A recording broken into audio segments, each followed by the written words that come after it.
Chers amis, nous allons parler dans cette vidéo d'un livre provenant d'un hacker parmi les plus populaires dans le monde, ou attendez, c'est peut-être même le plus populaire dans le monde. Ce livre s'appelle L'art de la supercherie et il vient de Kevin Mitnick, que vous aurez peut-être reconnu par ce titre.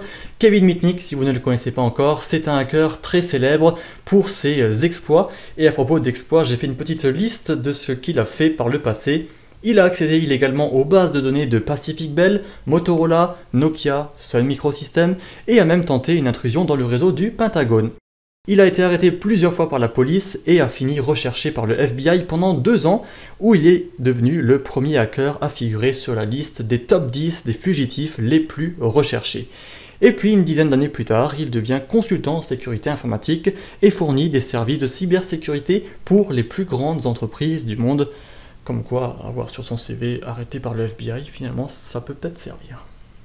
Je vous lis rapidement le résumé du livre. Dans cet ouvrage, Kevin Mitnick vous propose de découvrir des scénarios réalistes d'arnaque et d'escroquerie, tous basés sur l'art de la persuasion et de la manipulation. Ce livre, pourtant écrit dans les années 2000, est toujours très populaire, très recherché, et en fait, c'est tout simplement parce que les explications sont toujours valides aujourd'hui et le seront peut-être encore pendant beaucoup de temps, tout simplement parce qu'il se base sur la faille numéro 1 en sécurité informatique. Vous m'avez vu venir, ce n'est pas le système, même si c'est Windows, ce n'est pas Linux, ce n'est pas les objets connectés, ce n'est pas votre smartphone, ni le fait d'avoir des mises à jour à faire, c'est vous et moi, l'être humain, qui représente en fait 90% des piratages malheureusement réussis, parce que, et ça me fait penser au dessin de XKCD, où il montre qu'une personne essaie de trouver un mot de passe, et puis l'une dit à l'autre ouais mais bon, il faut qu'on construise un super calculateur, ça va nous prendre beaucoup de temps pour essayer de casser les mots de passe, donc de façon très technique.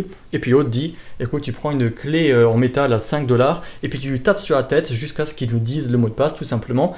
Et c'est là que vous voyez le lien avec la faille humaine. Il suffit parfois simplement de demander en fin de compte une information à quelqu'un pour l'obtenir, et c'est particulièrement vrai dans divers types de scénarios un peu plus recherchés. Je vais vous citer quelques passages à ce sujet, notamment ici où Kevin Mitnick nous dit: quand une requête provient d'une personne non vérifiée, il faut suivre une procédure d'identification scrupuleuse afin d'identifier de manière sûre la personne comme étant habilitée à obtenir les informations demandées, en particulier quand la requête est en rapport avec les ordinateurs ou tout autre type de système informatique. Alors le livre est particulièrement orienté monde de l'entreprise, et en fait, il s'agit d'histoires vraies de plusieurs hackers différents qui ont piraté des entreprises, et Kevin Mitnick indique comment est-ce que ça a été rendu possible et donne beaucoup de conseils pour justement éviter que cela se reproduise. J'ai une autre citation ici: la plupart des gens obéissent aveuglément quand une demande provient d'une personne qui dispose d'une quelconque autorité ou d'une personne censée être habilitée à effectuer cette demande. Et ça c'est très pertinent parce que si vous recevez un email d'un inconnu qui vous demande votre mot de passe, vous allez naturellement dire: moi je ne parle pas des inconnus, qu'est-ce qu'il veut lui, je ne connais pas, je ne vais pas lui donner mon mot de passe.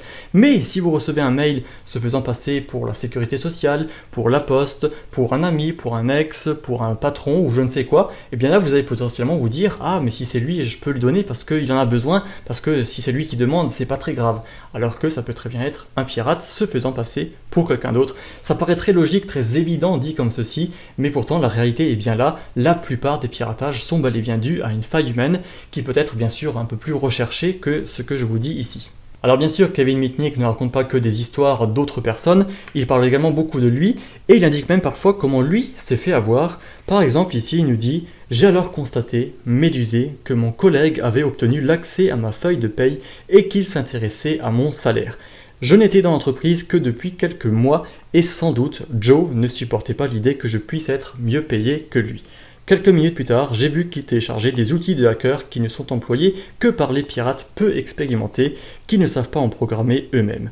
Joe ne savait donc pas que l'un des hackers les plus expérimentés des États-Unis était assis à côté de lui. Une autre citation: la vérité est que personne n'est à l'abri des techniques de duperie dont peuvent user les bons manipulateurs. En raison du rythme de vie quotidienne, nous ne prenons pas toujours le temps de mûrir nos décisions, même dans les cas des sujets importants pour nous. Les situations compliquées, le manque de temps, l'état émotionnel ou la fatigue mentale peuvent facilement nous distraire. Et ça c'est tout à fait juste parce que comme je disais auparavant avec les mises à jour, on n'a pas le temps, on est fatigué, on n'a pas le temps de s'occuper de ça. si par rapport à l'état émotionnel, eh bien, on est dans une situation instable, qu'on veut absolument résoudre un problème parce qu'on est stressé, parce qu'on est malade, parce qu'on a des divers soucis personnels, eh bien, on est plus à même de cliquer, de tenter le tout pour le tout, et c'est là qu'on se fait pirater ou encore pirater. Et une dernière citation tout aussi pertinente pour finir: ne vous fiez pas aux protections et aux pare-feux pour protéger vos informations. Surveillez les points les plus vulnérables, vous constaterez souvent que c'est votre personnel qui constitue le maillon faible. Ça, même remarque, croire que vous avez un antivirus, un pare-feu ou tout autre type de logiciel de sécurité vous protégera à 100% est faux. On vient juste de le voir, on vient juste de le dire et de le répéter, 90% des piratages réussis sont dus à votre faute, à votre faille en fin de compte, et non pas parce que votre antivirus vous a fait un mauvais coup ou parce qu'il n'était pas bon. Voilà donc pour ce livre, un livre vraiment très intéressant, très à jour en fin de compte, et que je propose à chacun de lire. Alors il est trouvable de façon assez facile et assez peu chère en anglais, mais c'est vraiment la version française de ce livre qui est à présent très rare, très recherché, et si jamais vous avez la chance de mettre les mains dessus, eh bien faites-le parce que vous aurez ici une valeur sûre, non seulement parce que les informations sont très intéressantes, mais en plus parce que vous aurez un objet de collection sans doute dans les mains, vu le prix qu'il a actuellement. Je crois qu'il est à 80 en état à peu près correct, 80 €, pardon, 100 €, 250 €, voire même jusqu'à 750 € pour un état neuf. Voilà pour cette vidéo, j'espère qu'elle vous a plu. Si vous avez lu le livre, si vous avez des informations ou des conseils ou des choses à ajouter à ce sujet, eh bien n'hésitez pas à le faire et je vous retrouve très bientôt.